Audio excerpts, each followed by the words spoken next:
മരണത്തേക്കാൾ കനലായ തണുപ്പ്, പ്രതീക്ഷയും പരാജയത്തിനും ഇടയിൽ ഒറ്റപ്പെട്ട രണ്ടുപേർ. ജീവൻ നിലനിർത്താൻ അവർക്കെതിരെ തന്നെ പടയൊരുക്കേണ്ടി വന്നപ്പോൾ വെറുമൊരു യാത്ര മാത്രമായിരുന്നില്ല, ഒരു അതിജീവനത്തിന്റെ കഥയും കൂടിയാണ്. പീറ്റർ ഫ്ലിൻതും നിക്കോളാസ് കോസ്റ്റർ, ജോയ് ഡെർക്കും എഴുതി സംവിധാനം ചെയ്ത 2022 ഒരു യഥാർത്ഥ കഥയെ അടിസ്ഥാനമാക്കി ഇറക്കിയ സർവൈവൽ ചിത്രമാണ് എഗെയിൻസ്റ്റ് ദ ഐസ്. അപ്പൊ ഇനി കൂടുതൽ വലിച്ചു നീട്ടാതെ നമുക്ക് നേരെ കഥയിലേക്ക് കടക്കാം. സിനിമയുടെ തുടക്കത്തിൽ കാണിക്കുന്നത് രണ്ടു പേരെയാണ്. ഡെൻമാർക്കിന് ആളുകളായ ഇവര് ഇപ്പോൾ ഉള്ളത് ആർട്ടിക്കിലാണ്. ഗ്രീൻലാൻഡിന്റെ വടക്ക് കിഴക്കൻ മേഖല ഒരു ദ്വീപല്ല, മറിച്ച് പ്രധാന ഭൂഖണ്ഡത്തിന്റെ ഭാഗമാണെന്ന് തെളിയിക്കുന്ന രേഖകൾ വീണ്ടെടുക്കാനാണ് ഇവരിങ്ങോട്ട് വന്നത്. ഈ തെളിവുകൾ അമേരിക്കയുടെ അവകാശവാദങ്ങളെ തിരസ്കരിക്കുകയും ഗ്രീൻലാൻഡിന്റെ ആ പ്രദേശം ഡെൻമാർക്കിന് സ്വന്തമാണെന്നും ഉറപ്പാക്കുകയും ചെയ്യും. ഈ മിഷൻ പൂർത്തീകരിക്കാൻ വേണ്ടി അവിടെ ഡെന്നിസിലെ ആളുകൾ വന്നിട്ടുണ്ടായിരുന്നെങ്കിലും അവർക്ക് തിരികെ പോകാൻ സാധിച്ചിട്ടുണ്ടായിരുന്നില്ല. പക്ഷേ അതുകൊണ്ട് അവരാരും തളരാനും തയ്യാറായിരുന്നില്ല. അവര് വീണ്ടും ഈ മിഷന് പുറപ്പെടും. വർഷം 1910 ആദ്യത്തെ ദിവസമാണ് നമ്മളെ കാണിക്കുന്നത്.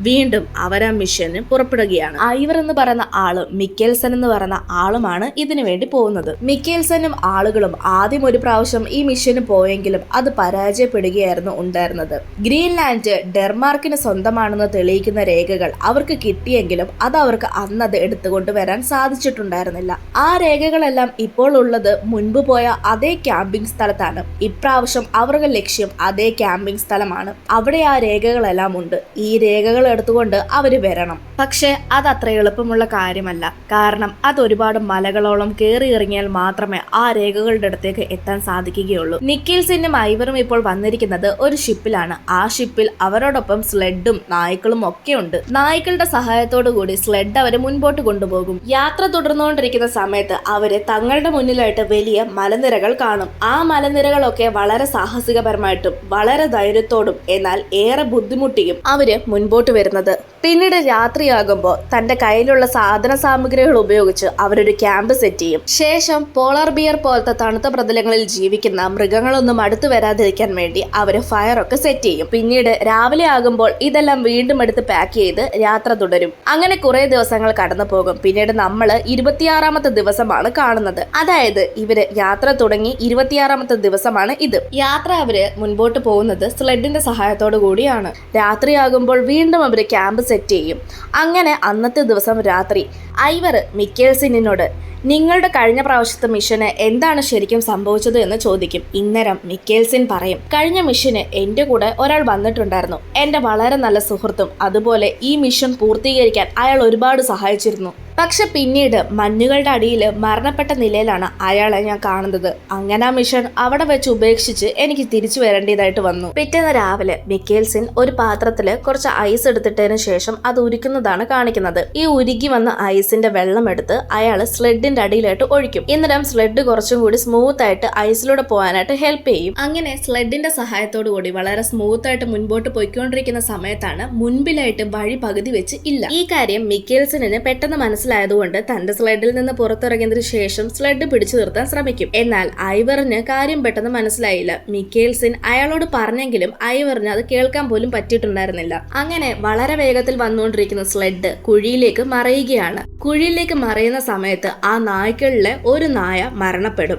മാത്രമല്ല ഐവറിന്റെ സ്ലെഡിനകത്തായിരുന്നു അവരുടെ ഭക്ഷണ സാധനങ്ങളെല്ലാം ഉണ്ടായിരുന്നത്. അതും അവർക്ക് നഷ്ടമാകും. പക്ഷെ മിക്കേൽസൺ എങ്ങനെയൊക്കെ ബാക്കിയുള്ള നായകളെയും സ്ലെഡിനെയും ഒക്കെ വലിച്ചു മുകളിലേക്ക് കയറ്റും. അന്ന് രാത്രിയിൽ ഫുഡൊന്നും ഇല്ലാതെ അവരെങ്ങനെയൊക്കെ അങ്ങനെ തന്നെ പോകും. പക്ഷെ നായ്ക്കളുടെ കാര്യം അങ്ങനെ ആയിരുന്നില്ല. സ്ലെഡ് വലിക്കുന്നത് നായ്ക്കളാണ്. ഈ നായ്ക്കൾക്ക് അത് വലിക്കാനുള്ള ആരോഗ്യം വേണമെങ്കിൽ ആവശ്യത്തിന് ഫുഡ് വേണം. പക്ഷെ അതിന്റെ ഫുഡെല്ലാം നഷ്ടമായിരുന്നു. നായ്ക്കളെ ഇങ്ങനെ പട്ടിണി ഇടാൻ സാധിക്കാത്തത് കൊണ്ട് തന്നെ കൂട്ടത്തിലെ ഒരു നായയെ കൊന്നതിന് ശേഷം അവര് ബാക്കിയുള്ള നായ്ക്കൾക്ക് അതിന്റെ മാംസം ഭക്ഷണമായി കൊടുക്കും. പിന്നീട് അവര് വീണ്ടും മുൻപോട്ട് പോവുകയാണ്. മുൻപോട്ട് പോകുമ്പോൾ ഇടയ്ക്ക് വിശ്രമിക്കാൻ വേണ്ടി അവര് വീണ്ടും ടെന്റ് ഒക്കെ അടിച്ച് ക്യാമ്പ് സെറ്റ് ചെയ്യും. ഇങ്ങനെ വിശ്രമിച്ചുകൊണ്ടിരിക്കുന്ന സമയത്താണ് മിക്കേൽസൺ അങ്ങ് ദൂരെയായി കല്ലുകളും കൊണ്ട് അടുക്കി വെച്ചിരിക്കുന്ന എന്തോ ഒരു സാധനം കാണുന്നത്. അത് മറ്റൊന്നും ആയിരുന്നില്ല, കഴിഞ്ഞ വട്ടം മിഷന് വന്ന സമയത്ത് മിക്കേൽസനും ആളുകളും എല്ലാം ചേർന്ന് തയ്യാറാക്കിയ ക്യാമ്പായിരുന്നു. ശരിക്കും പറഞ്ഞാൽ ഇവർ അന്വേഷിച്ചു വന്നതും ഇത് തന്നെയാണ്. കാരണം ഈ ക്യാമ്പിനുള്ളിലാണ് ഇവർക്ക് വേണ്ടിയുള്ള എല്ലാ രേഖകളും ഉള്ളത്. അങ്ങനെ അവർക്ക് അവിടെ നിന്ന് വേണ്ട രേഖകൾ എടുക്കുകയും അവിടെ വെച്ച് തന്നെ അവർക്ക് കുറച്ച് സൂപ്പും കിട്ടും. അങ്ങനെ വിശപ്പെല്ലാം മാറ്റിയതിനു ശേഷം അവർ അവിടെ നിന്ന് തിരിച്ചു വരികയാണ്. കയ്യിലിപ്പോ ഒരുപാട് സാധന സാമഗ്രികളൊന്നുമില്ല. അതുകൊണ്ട് തന്നെ 2 സ്ലെഡിന്റെ ആവശ്യവുമില്ല. അക്കാരണം കൊണ്ട് അവരിപ്പോ ഒരു സ്ലെഡിലാണ് യാത്ര തുടരുന്നത്. അങ്ങനെ യാത്ര ചെയ്ത് ഇപ്പൊ 132ാമത്തെ ദിവസമായിരിക്കുകയാണ്. യാത്ര മുൻപോട്ട് പോയിക്കൊണ്ടിരിക്കുന്ന സമയത്ത് ഇവരുടെ നായ്ക്കളില് ഒരു നായ വീണ്ടും മരണപ്പെടുകയാണ്. ഭക്ഷണത്തിന്റെ കുറവ് മൂലം അവർ ആ നായയുടെ മാംസം ആഹാരമാക്കും. പിന്നീട് ഐവർ അവിടെ ഭക്ഷണത്തിന് വേണ്ടി എന്തെങ്കിലും ജീവികളെ വേട്ടയാടാമെന്ന് വിചാരിക്കും. അങ്ങനെ ഇരിക്കുമ്പോഴാണ് അവിടെ ഒരു സീൽ ഇരിക്കുന്നത് കാണുന്നത്. അതിനെ ഷൂട്ട് ചെയ്ത് പിടിക്കാമെന്ന് വിചാരിക്കുമ്പോഴാണ് മിക്കേൽസൺ ബഹളം വെക്കുന്നത് കേൾക്കുന്നത്. ബഹളം കേട്ട് ആ സീലും അവിടെ നിന്ന് പോകും. എന്താണെന്ന് നോക്കിക്കഴിഞ്ഞാൽ മിക്കേൽസണിനെ ഒരു പോളാർ ബിയർ ആക്രമിക്കാൻ ശ്രമിക്കുകയാണ്. തക്ക സമയത്ത് ഐവർ വന്ന് ആ പോളാർ ബിയറിനെ ഷൂട്ട് ചെയ്യും. പോളാർ ബിയർ നേരെ വീഴുന്നത് മിക്കേൽസണിന്റെ മുകളിലേക്കാണ്. അങ്ങനെ ആ ഐസ് പൊട്ടി താഴേക്ക് അവർ രണ്ടുപേരും പോകും. ഇത് കണ്ട ഐവർ ഓടിയെത്തി മിക്കേൽസണിനെ എങ്ങനെയൊക്കെ രക്ഷിക്കും. പക്ഷെ മിക്കേൽസണിന് അപ്പോഴേക്കും തണുത്തു വിറച്ചിട്ടുണ്ടായിരുന്നു. അന്ന് രാത്രി അവർ അവിടെ തന്നെ ക്യാമ്പ് സെറ്റ് ചെയ്ത് കിടക്കും. പിറ്റേന്ന് രാവിലെ ആകുമ്പോ മിക്കേൽസന് സ്ലെഡ് എല്ലാം അടിച്ച് തകർത്ത് അത് തീ വെക്കുന്നതാണ് കാണുന്നത്. ഇത് കണ്ട ഐവർ ചെന്ന് നോക്കുമ്പോ മിക്കേൽസൺ പറയുന്നത് എന്തെന്നാൽ ആ പോളാർ ബിയർ അയാളുടെ എല്ലാ നായ്ക്കളെയും കൊന്നിട്ടുണ്ടായിരുന്നു. ആകെ ഇപ്പൊ അവശേഷിക്കുന്നത് ഒറ്റൊരു നായയാണ്. അതുകൊണ്ട് ഈ സ്ലെഡിന്റെ ആവശ്യം ഇനിയില്ല. യാത്ര വീണ്ടും മുൻപോട്ട്. 164ാമത്തെ ദിവസം. മിക്കേൽസന് മാപ്പ് നോക്കുമ്പോ ഇനിയും ഒരുപാട് ദൂരം അവര് യാത്ര ചെയ്യേണ്ടതായിട്ടുണ്ട്. മാത്രമല്ല ഇപ്പൊ അവർക്ക് കൈവശം സ്ലെഡും ഇല്ല. അവര് ഇനി മുൻപോട്ട് പോകുന്ന സമയത്ത് ജീവനോടുണ്ടാകുമോ ഇല്ലയോ എന്നൊന്നും തന്നെ അവർക്ക് തന്നെ അറിയില്ല. അക്കാരണം കൊണ്ട് തങ്ങളുടെ കയ്യിൽ ആ പ്രൂഫ്സ് അല്ലെങ്കിൽ രേഖകൾ സൂക്ഷിക്കുന്നത് അത്ര ശരിയല്ലെന്ന് അവർക്ക് തോന്നും. അങ്ങനെ ഒരു നദികൾ തീരത്ത് അവർ കല്ലും കൊണ്ട് അടുക്കി ഒരു ഗോപുരം പോലൊരു സംഭവം പണിഞ്ഞിട്ട് അതിനകത്ത് ആ പ്രൂഫ്സ് എല്ലാം ഇടും. ശേഷം വീണ്ടും അവർ യാത്ര തുടരുകയാണ്. യാത്ര ചെയ്ത് അവസാനം അവരവരുടെ കപ്പലിന്റെ അടുത്തേക്ക് എത്തുകയാണ്. പക്ഷേ കപ്പലൊക്കെ അപ്പോഴേക്കും പൊട്ടിപ്പൊളിഞ്ഞു പോയിട്ടുണ്ടായിരുന്നു. 2 വീട് പോലത്തെ സംഭവങ്ങൾ കാണാൻ സാധിക്കും. മറുവശത്ത് നമ്മളെ ഇതിന്റെ മെയിൻ ഓഫീസാണ് കാണിക്കുന്നത്. അവിടെ അവര് പരസ്പരം ഐവറിന്റെ മിക്കേൽസണിന്റെ കാര്യമാണ് പറയുന്നത്. ഐവറിനെ മിക്കേൽസണിനെ അന്വേഷിച്ച് അവര് വന്നെങ്കിലും അവിടെ അവരെ കാണാൻ സാധിച്ചില്ലെന്നും മാത്രമല്ല അവര് വരേണ്ട കപ്പലൊക്കെ ദ്രവിച്ചു പോയതുമാണ് പറയുന്നത്. ഇനി എങ്ങാണം അവര് ജീവനോടുണ്ട് എന്നുണ്ടെങ്കിൽ അവർക്ക് വേണ്ടി ഭക്ഷണ സാധനങ്ങളൊക്കെ കൊടുക്കാൻ വേണ്ടിട്ട് ഇവര് തന്നെ തയ്യാറാക്കിയ 2 വീടായിരുന്നു അവിടെ ഉണ്ടായിരുന്നത്. ആ വീടിനുള്ളില് അവർക്ക് വേണ്ടിയ സാധന സാമഗ്രികളൊക്കെ ഉണ്ടെന്നും ഇവര് പറയുന്നു. ഇതേ സമയം നമ്മളെ ആ വീടിനുള്ളിലിരിക്കുന്ന ഐവറിനെ മിക്കേൽസണിനെയുമാണ് കാണിക്കുന്നത്. അവര് പറഞ്ഞത് പ്രകാരം തന്നെ ഇവർക്ക് വേണ്ടിയുള്ള എല്ലാ സാധനങ്ങളും ആ വീടിനുള്ളിലുണ്ടായിരുന്നു. ഏകദേശം 1 വർഷം കഴിച്ചുകൂടാനുള്ള സാധനങ്ങൾ അതിനകത്ത് തിങ്ങി നിറഞ്ഞിരിപ്പുണ്ടായിരുന്നു. കഴിക്കാൻ ഭക്ഷണവും ഉടുക്കാൻ വസ്ത്രവും ഉണ്ടെങ്കിലും അവർക്ക് അവിടുന്ന് തിരിച്ചു പോകണം. അതിനി അടുത്ത കപ്പൽ വരണം. ആ കപ്പൽ ഇനി എന്നാണ് വരുന്നത്, എപ്പോഴാണ് വരുന്നത് എന്നൊന്നും ഇവർക്ക് അറിയില്ല. അതിനെ കാത്തുകാത്തിരിക്കുകയാണ് ഇവര്. ഇങ്ങനെ ഇരിക്കെ ഒരു ദിവസം ഇവര് കല്ലുകൾക്കിടയിൽ സൂക്ഷിച്ചു വെച്ചിട്ടുണ്ടായിരുന്ന ആ രേഖകളെല്ലാം പറന്നു പോകുന്നതാണ് കാണിക്കുന്നത്. ശരിക്കും പറഞ്ഞാൽ ഇത് മിക്കേൽസൺ കണ്ട വെറും ഒരു സ്വപ്നമായിരുന്നു. പക്ഷെ ആ സ്വപ്നം അയാളെ വല്ലാതെ അലട്ടിയിരുന്നു. അങ്ങനെ മിക്കേൽസൺ രാത്രി തന്നെ ഐവറെ വിളിച്ചെഴുന്നേൽപ്പിച്ച് ആ രേഖകളെല്ലാം നമുക്ക് അവിടെ നിന്ന് എടുത്തുകൊണ്ട് വരണം, അത് അവിടെ ഇരിക്കുന്നത് ഒട്ടും സുരക്ഷിതമല്ലെന്ന് പറയും. ശേഷം ഐവറിനെ കൂട്ടിക്കൊണ്ട് രാവിലെ തന്നെ മിക്കേൽസൺ ഒളിപ്പിച്ചു വെച്ചിട്ടുണ്ടായിരുന്ന ആ രേഖകളെല്ലാം അന്വേഷിച്ചു പോവുകയാണ്. വീണ്ടും അവര് ഏകദേശം 200 കിലോമീറ്ററോളമാണ് നടന്ന് ആ രേഖകൾ ഉള്ളിടത്തേക്ക് വരുന്നത്.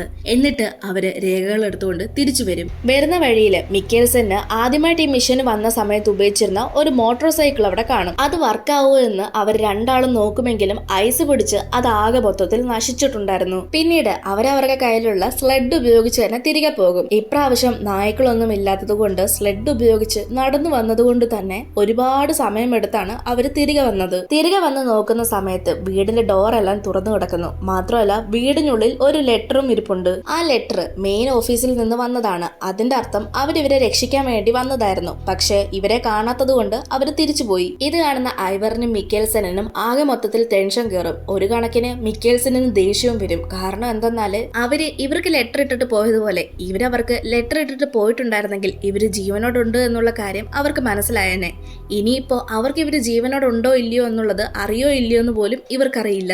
ഈ ദേഷ്യത്തിൽ മിക്കേൽസന് തന്റെ സ്ലെഡ് എല്ലാം നശിപ്പിക്കും. മറുവശത്ത് ഇവർക്ക് വേണ്ടി ലെറ്റർ എഴുതി ഇട്ടിട്ട് പോയ ആ ഒരാളെയാണ് കാണിക്കുന്നത്. അയാൾ വന്ന് മെയിൻ ഓഫീസിലെ ആളോട് പറയുകയാണ് ഇപ്പോഴും അവർ രണ്ടുപേരും ജീവനോടുണ്ടെന്നാണ് തോന്നുന്നത്. കാരണം നമ്മൾ അവർക്ക് വേണ്ടി കൊടുത്ത ഫുഡും കാര്യങ്ങളും ഒക്കെ ഇപ്പൊ തന്നെ ഏകദേശം തീരാറായിരിക്കുകയാണ്. അതുകൊണ്ട് നമുക്ക് ഒന്നും കൂടി പോയി അന്വേഷിക്കാമെന്ന് പറയുമ്പോ ആ സീനിയർ ഓഫീസർ വേണ്ടെന്ന് പറയും. അങ്ങനെ വീണ്ടും ദിവസങ്ങൾ കടന്നു പോകും. ഇപ്പോ ഇപ്പോൾ 793 ദിവസമായിരിക്കുകയാണ്. മിക്കേൽസൻ അവരുടെ പൊട്ടിപ്പൊളിഞ്ഞു പോയ ആ കപ്പലിന് മുകളിൽ കയറി ആരെങ്കിലും തങ്ങളെ രക്ഷിക്കാൻ വരുന്നുണ്ടോ എന്ന് നോക്കി നിൽക്കുകയാണ്.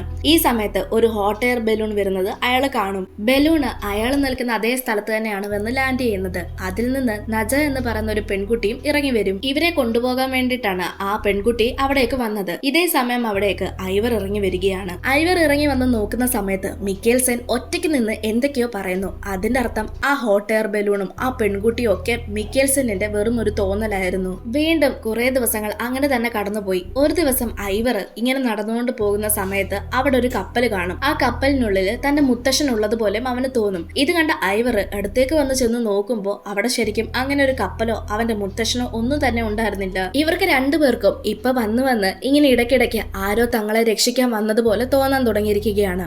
മിസൈൽസിൽ ഇടയ്ക്കിടയ്ക്ക് നജ എന്ന് പറയുന്ന പെൺകുട്ടി അവിടെ ശരിക്കും വന്നതായിട്ടും അതുപോലെ അവളുമായിട്ട് നിന്ന് ഡാൻസ് കളിക്കുന്നത് പോലെയൊക്കെ ഇമാജിൻ ചെയ്യും. അങ്ങനെ ഒരു ദിവസം മിക്കേൽസൻ താൻ കാണുന്ന ആ ഒരു പെണ്ണിനെ പറ്റി ഐവറിനോട് പറയും. ഇത് കേൾക്കുന്ന ഐവർ നജയല്ലേ, ആ അവൾ എന്നെ പ്രപ്പോസ് ചെയ്തായിരുന്നു എന്ന് പറയും. എന്നാൽ ഇത് കേൾക്കുന്ന മിക്കേൽസനിന് തന്റെ പെണ്ണിനെ ഇനി ഇവൻ തട്ടിയെടുത്തോ എന്നുള്ള രീതിയിൽ ചിന്തിക്കും. ശേഷം ഇതിന്റെ പേരും പറഞ്ഞ് ഇവര് രണ്ടാളും കൂടി ഫൈറ്റ് ചെയ്യും. ഫൈറ്റ് ചെയ്ത് അവസാനം മിക്കേൽസന് ഐവറിനെ ഷൂട്ട് ചെയ്യാനായി ഗണ്ണെടുക്കും. എന്നാൽ ആ ഒരു നിമിഷമാണ് മിക്കേൽസനിന് മനസ്സിലാവുന്നത് നജ എന്ന് പറയുന്ന ഒരു പെണ്ണൊന്നും അവിടെ എങ്ങും ഇല്ലെന്നുള്ളത്. പിന്നീട് ഐവർ മിക്കേൽസനിന്റെ കയ്യിലുണ്ടായിരുന്ന ഗണ്ണ് വാങ്ങിച്ച് തന്റെ സേഫ്റ്റിക്ക് വേണ്ടി അപ്പുറത്തെ സൈഡിൽ ഉണ്ടായിരുന്ന ഹൗസിൽ കൊണ്ടുവെക്കും. ശേഷം വീണ്ടും അവര് പഴയതുപോലെ ഇരുന്ന് ഫുഡൊക്കെ കഴിച്ച് അവർക്ക് ലൈഫ് മുൻപോട്ട് പോയിക്കൊണ്ടിരിക്കുകയാണ്. ഈ സമയമാണ് വെളിയിൽ എന്തോ ഒരു ശബ്ദം കേൾക്കുന്നത്. അത് എന്താണെന്ന് നോക്കിക്കഴിഞ്ഞാൽ ഒരു പോളാർ ബിയർ ഇവര് നിൽക്കുന്ന ആ ഒരു ഹൗസിന് ചുറ്റും നടക്കുകയാണ്. പോളാർ ബിയർ വീടിനുള്ളിലേക്ക് കയറാൻ ശ്രമിക്കും. പക്ഷെ ഇവര് വാതിലിൽ പോയി അമർത്തി പിടിച്ചു നിൽക്കും. ശേഷം എന്തൊക്കെയോ സൗണ്ട് ഉണ്ടാക്കും.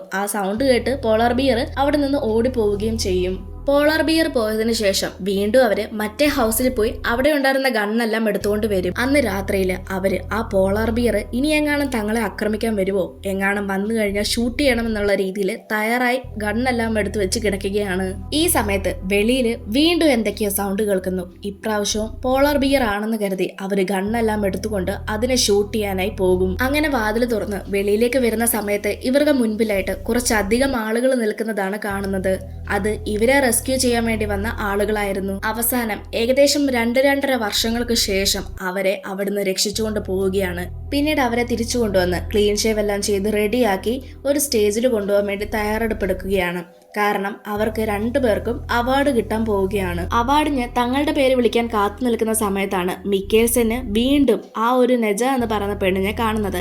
ഈ സമയം മിക്കേൽസൻ ഐവറിനോട് ചോദിക്കുന്നുണ്ട്, ശരിക്കും അത് നജയാണോ അതോ ഇനി എന്റെ തോന്നലാണോ എന്ന്. എന്നാൽ ഇപ്രാവശ്യം അത് ശരിക്കുമുള്ള നജ തന്നെയായിരുന്നു.